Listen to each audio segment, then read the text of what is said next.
अंमली पदार्थ विरोधी पथकाने 1.5 तास तुमचा जबाब नोंदवला. नेमकी कशाची नोटीस होती आणि कशा संबंधित हा जबाब घेतला? तुम्हाला सगळ्यांना माहिती असेल, गेल्या 2 महिन्याआधीची तक्रार नोंदवल्या गेलेली होती. त्या तक्रारी संदर्भामध्ये काही विषयासाठी त्यांना माझ्यासोबत चर्चा करायची होती आणि त्यासाठी त्यांनी मला बोलवलं होतं आणि त्यांनी जे काही प्रश्न विचारलेले आहेत त्या सगळ्या प्रश्नांची मी उत्तरं दिलेली. सिम कार्डच्या संदर्भानं तुमचं नाव आलं, ते आरोपी अटक केलेले होते. त्यांनी सांगितलं होतं की तुम्ही सिम कार्ड बदलून हे सिम कार्ड हरवलं असं सांगून दुसरं सिम कार्ड घेऊन व्हॉट्सअपचा डेटा डिलीट केला होता. पुरावा नष्ट केल्याचा नाव त्या प्रकरणी निष्पन्न झालं होतं. त्या संदर्भानं काही चौकशी झाली आहे? चौकशी कोणत्या विषयावरती झाली आणि काय तिथे आतमध्ये चर्चा झाली हे मला मीडियाच्या समोर तरी सांगता येणार नाही, कारण हा सगळा न्यायालयीन विषय आहे आणि त्या संदर्भातली सगळी चर्चा मीडियासमोर करणं योग्य होणार नाही. पण आमच्या सगळ्यांच्या वतीने जेवढं त्यांना कोऑपरेशन अपेक्षित आहे त्या तऱ्हेने आम्ही कोऑपरेट करतो. ताई, तुमच्याकडून वारंवार सांगितलं जात होतं की प्रांजल खेवलकरांना अडकवण्यात येते. फॉरेन्सिकचे रिपोर्ट आता माध्यमांमध्ये आलेले आहेत, निगेटिव्ह सर्व आरोपींचे रिपोर्ट आहेत. त्यांनी कुठल्याही अंमली पदार्थाचं सेवन केलेलं नाही असे रिपोर्ट आलेत. आमचं आधीपासूनचं सांगणं होतं की डॉक्टर प्रांजल खेवलकर यांनी कधीही अंमली पदार्थांचं सेवन केलेलं नाही आणि त्याच तऱ्हेने आमचं हेही सांगणं होतं की ते निर्दोष आहेत आणि भविष्यात देखील त्यांच्या ह्या केसमधून ते आरामात आणि न्यायालयाच्या लढाईमध्ये आम्ही आमचा विषय जो मांडणार आहे त्यातनं ते बाहेर पडतील हा आम्हाला विश्वास आहे. माझी या मीडियाच्या समोर तुमच्या सगळ्यांच्या समोर विनंती आहे की ही न्यायालयीन लढाई आहे. ज्या न्यायालयामध्ये जे चालू आहे ते चालू राहणार आहे, पण हा आमच्या परिवाराचा विषय आहे. माझ्या 2 लहान मुलांच्या भविष्याचा विचार करून मी तुम्हा सगळ्यांना विनंती करते आहे की आत्ता ह्या विषयावरती आपणही चर्चा थांबवावी, कारण माझ्या 2 मुलांच्या भविष्यावरती ह्या सगळ्या गोष्टीचा अतिरेक होतोय किंवा त्या दोघांच्या भविष्यावरती कुठेतरी आत्ता परिणाम व्हायला लागतोय. म्हणून माझी सगळ्या मीडियाला विनंती आहे की आत्ता हा विषय तुम्ही थांबवा.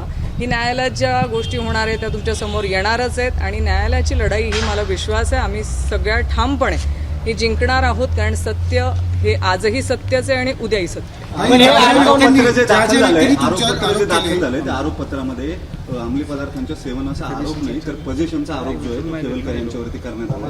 पोलिसांना या सगळ्या गोष्टींचा अंदाज होता की रेड जी करण्यात आली आहे ती पार्टी त्या अर्थानं सुरू होण्यापूर्वी आरोपपत्रामध्ये जे नमूद केले त्यानुसार पजेशन जे ते पजेशन अंमली पदार्थांचं आहे असाच केवळ आरोप आहे. सेवनाचा आरोप पोलिसांनी केलेलाच नाही.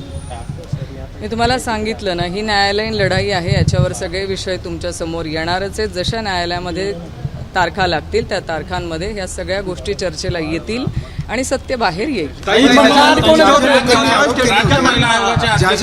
चाकणकर यांनी काही गंभीर आरोप केले होते तुमच्या कुटुंबियांवरती, व्हिडिओ संदर्भात, सीडी संदर्भात. माझी तुम्हा सगळ्यांना एकच विनंती आहे की ह्या सगळ्या विषयासंदर्भामध्ये न्यायालयीन चौकशी आणि आम्ही न्यायालयात गेलेलो आहोत. आम्ही न्यायालयामध्ये न्याय मागतोय. माझा न्याय व्यवस्थेवरती संपूर्णपणे विश्वास आहे. त्याच्यामुळे माझ्या 2 लहान मुलांच्या वतीने माझी तुम्हा सगळ्यांना विनंती आहे की ह्या सगळ्या ज्या गोष्टी आहेत तुम्ही आता कृपा करून थांबाव्यात. हा आमचा पारिवारिक विषय आहे आणि आमच्या पारिवारिक विषयामध्ये माझ्या 2 चिमुकल्याच्या भविष्यावरती याचा परिणाम होतोय. त्यांच्या भविष्यासाठी आणि त्यांच्या मानसिकतेवरती होणारा परिणाम बघता माझी सगळ्यांना विनंती आहे की आता ह्या विषयावरती फार चर्चा न करता जे महाराष्ट्रातले शेतकरी बांधवांचे विषय आहेत, जे दुष्काळ आज महाराष्ट्रामध्ये ओला दुष्काळाची गरज आहे, ह्या सगळ्या शेतकरी बांधवांच्या साठी तुम्ही सगळ्यांनी लढा आणि त्यांच्यासाठी आवाज उचला एवढीच माझी सगळ्यांना विनंती.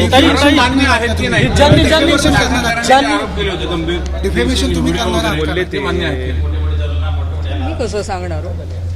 ज्यांनी आरोप केले त्यांच्यावरती काय डिफॉर्मेशन दाखल करणार? एवढंच म्हणणं आहे. तुम्ही म्हणलं होतात की योग्य वेळी मी उत्तर देईल. आता वेळ सुद्धा योग्य वेळ येऊ द्या ना.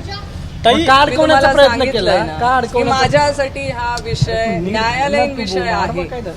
तुम्ही मला कुठलाही प्रश्न विचारला तर त्या प्रश्नाचं उत्तर मला आज रोजी देणं शक्य नाही. ज्या न्यायालयामध्ये मला उत्तर द्यायचं आहे त्या न्यायालयामध्ये आम्ही आमची बाजू मांडणार. माझी एक भाऊ म्हणून तुम्हा सगळ्यांना विनंती आहे की तुमच्या सगळ्यांच्या ठिकाणी मला बहीण म्हणून ठेवा. माझ्या 2 मुलांना भाचे म्हणून बघा. तुमच्या स्वतःच्या लहान बहिणीच्या मुलांवरती आज सगळ्या गोष्टींचा काय परिणाम होतोय ह्याचा देखील विचार करा. राजकारण नक्की होतं पण राजकारण करत असताना कोणाचं आयुष्य उद्ध्वस्त होऊ नये ह्याची काळजी घेणं देखील मला असं वाटतं मीडियाचं काम आहे. मी आज तुम्हाला विनंती करते, आज शेतकरी बांधवांना जी गरज आहे त्यांच्यासाठी आवाज उचला आणि त्यांच्यासाठी लढा.